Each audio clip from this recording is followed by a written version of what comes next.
Yeah, we saw that the range, it would be the difference between the up and down.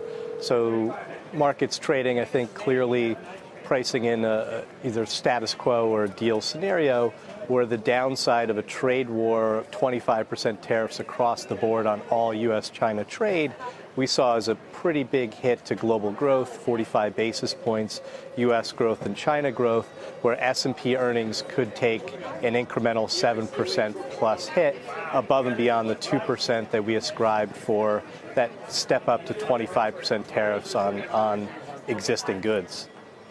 So we're not quite there yet, right, Keith, in terms of all the Chinese imports being taxed. But we are at the point where we're looking at a potential tariff rate increase on Friday of the $200 billion from 10% to 25%. So just remind us which stocks, which sectors are exposed in that group and just how prepared they are for this rate increase. Yeah, I think to your point about the range, just small shifts in an assigned probability by the market, so the worry about this escalating, I think, is having big impact on markets, and we're seeing that today. In terms of sectors and stocks, we're seeing technology and industrials underperforming the most today, and our work shows that those two sectors would be hit the hardest by tariffs and that step up to 25%. Across the board, tariffs would then hit the consumer sector a bit more, consumer durables and apparel.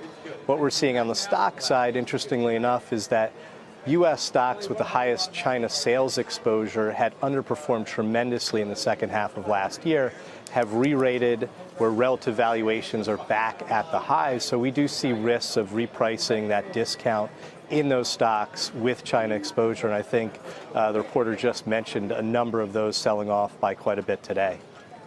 Yeah, we should mention we're getting back close to the session lows again. The Dow's down 2.2% as we speak. Keith, what percentage likelihood do you put on the possibility that things fully get sorted? This is a temporary blip versus these incremental tariffs remain in place for a meaningful amount of time, 6 months or more. Yeah, our baseline is still that there is a path to a positive trade outcome. Obviously, the news tweet over the weekend and news yesterday increases the risks of further escalation, but I think that it's in the interest of both parties to come to an agreement given where the economies are and the impact of tariffs on both sides. And Keith, just quickly, what's the best sector to hide in at the moment? Yeah, we see today not many sectors to hide in. We've been tilted more towards defensive growth in addition to the laggards, some of those tariff exposed. So select overweights in healthcare and within technology, some of the more service-oriented names that are less exposed to stocks like to tariffs such as software and IT services.